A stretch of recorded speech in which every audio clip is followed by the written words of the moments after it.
Double R gang? We back in the building with another video. So I never really planned on doing a video like this, especially on, you know, this channel. I wanted to keep it specifically, you know, motorcycles, fun, stuff like that.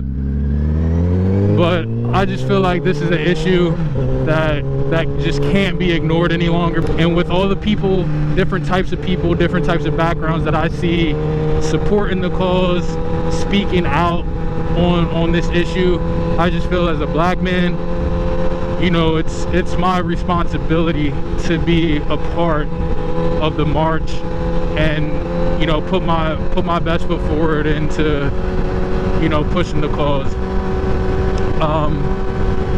So with that being said, I'm on my way to go protest and bring some awareness to the South Jersey area, where racism and classism is very prevalent in this area. So I pretty much just wanted to make a video and kind of share the highlights from the day, and just also share my personal experiences with you guys and where my stance is on everything.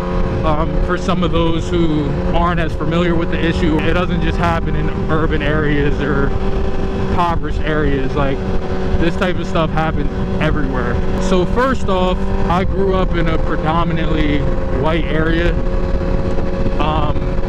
You know, for those who don't know, I played D1 baseball. I went to the University of Delaware. So I pretty much grew up around white people, you know, my whole life. Whether it's athletically, definitely in school, and other activities as well. So I feel like I bring a very unique perspective to this whole situation, because I kind of see it from both sides. I have best friends that are white, I have best friends that are black, Hispanic. You know, I've been around all different types of people throughout my life. I lived in a lot of different areas, Delaware, Maryland, you know, Jersey, obviously PA's right there. So like I said, I think I have a very unique perspective to all of this based on my experiences and the people I've been around. Like I've had some very close friends that'll tell me, like, listen bro, like, you know, some of my family is racist, like flat out. I don't agree with it. It's not, you know, what I'm about, but, you know, and I've had those type of conversations with people.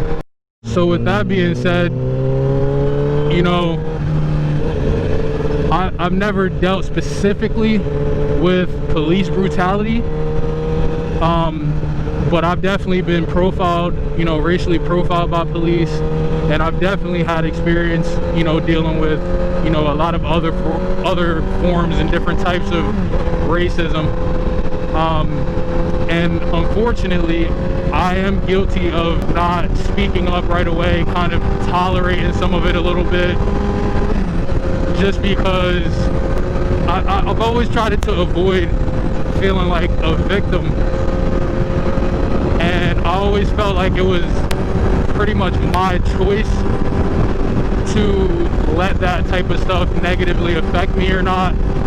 And, you know, my way of dealing with it was just like brushing a lot of it off. If it was just like verbal stuff, or, you know, things with my peers and things socially and stuff like that. This stuff is never going to change unless we have everyone speaking up. It's not just going to be black people that change it. It's not just going to be white people that change it. It's going to be everybody coming together and make a stance of not tolerating this stuff anymore. Started from the beginning, like, I was taught this as a very young age, firsthand. And in America, if you're black and you want to, you know, be successful, or you want access to certain opportunities, you physically have to insert yourself into, you know, predominantly white establishments, white institutions, in order to succeed, honestly.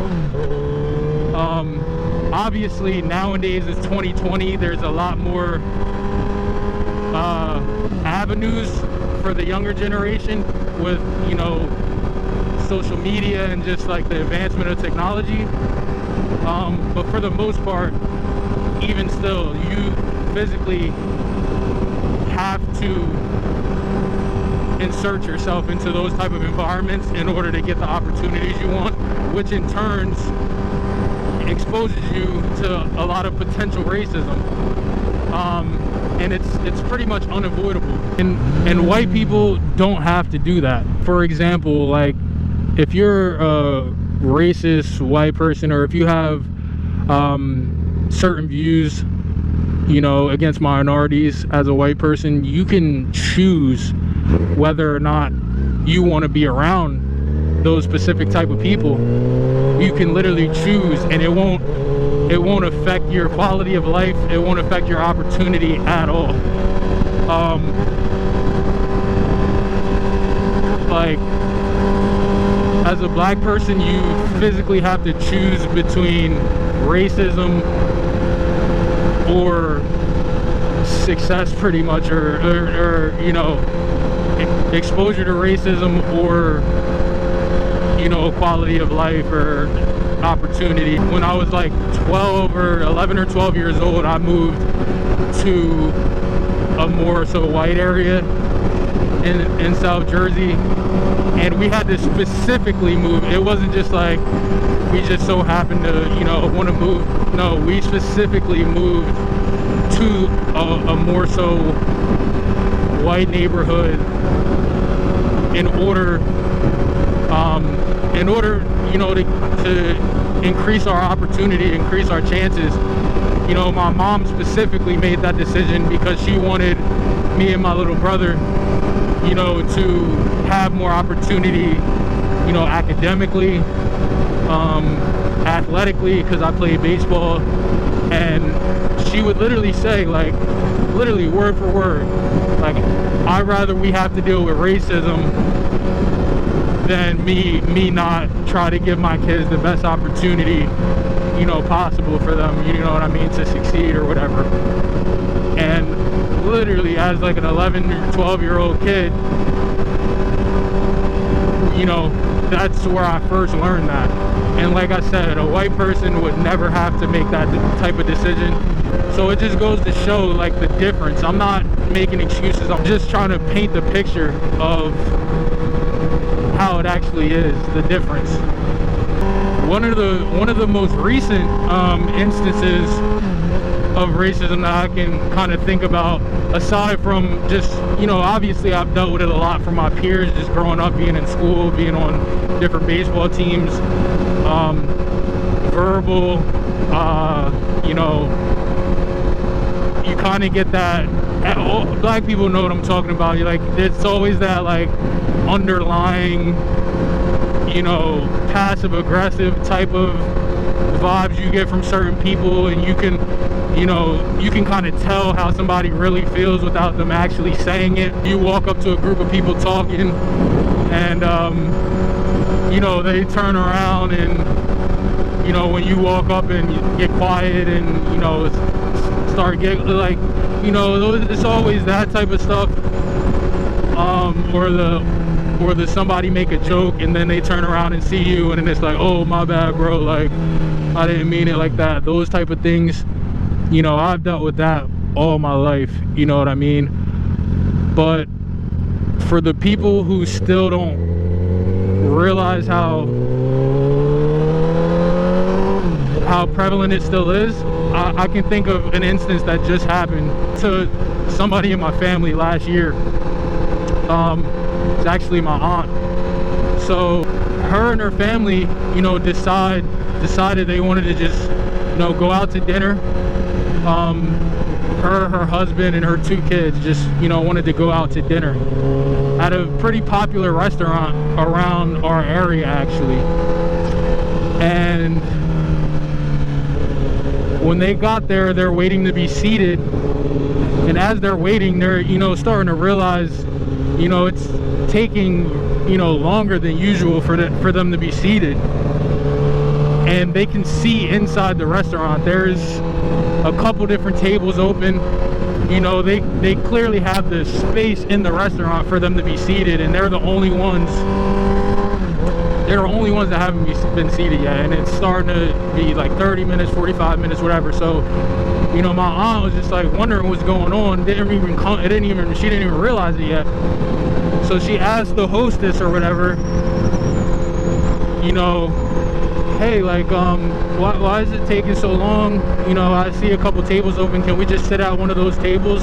And the hostess clearly was clueless about the seriousness of racism, or just the issues, just socially clueless in general, probably.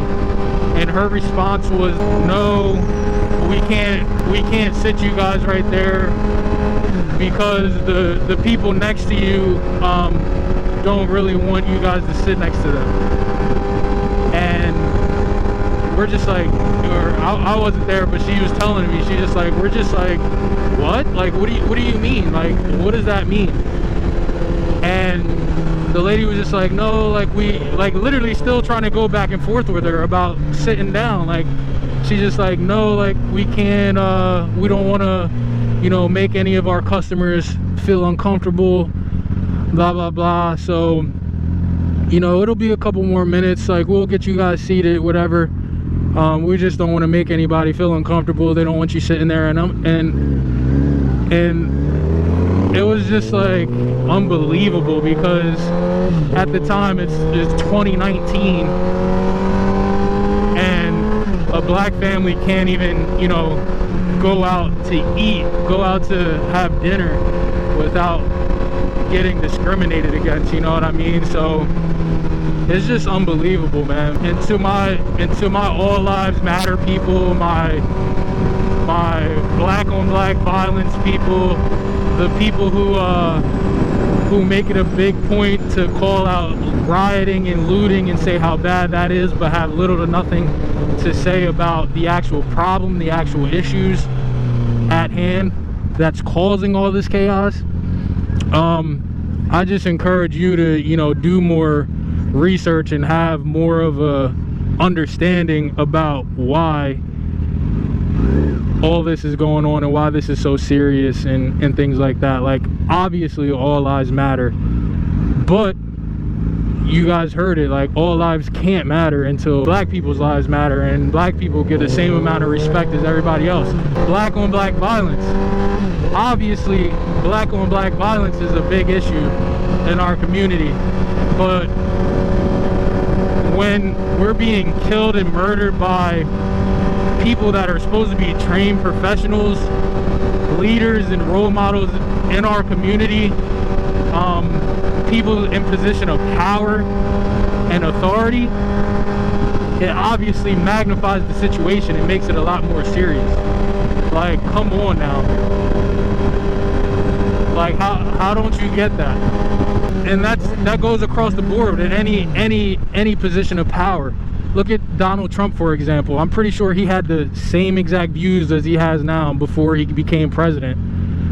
But now that he has that title, all the BS that he says is magnified, and it causes a lot more outrage because he has that position, and there's a higher responsibility and a higher standard that comes along with that.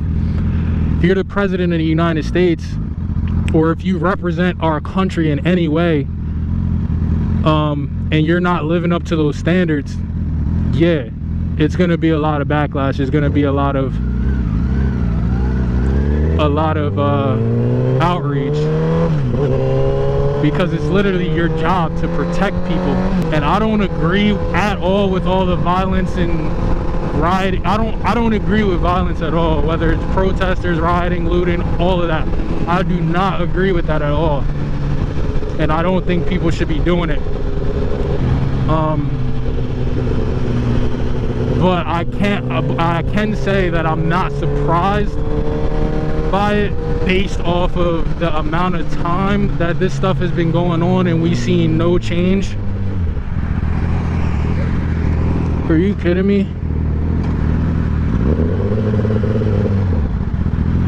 Like I said, I'm not I'm not surprised by it at all. And I think people need to stop making that the focus of the conversation, and kind of just glossing over the fact that innocent black people are just getting killed by police out here. All right, guys, so we're here now.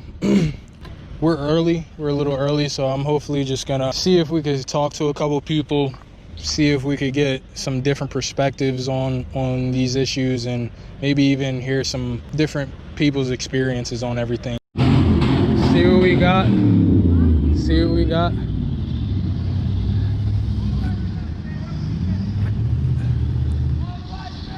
See, this is what we're talking about right there.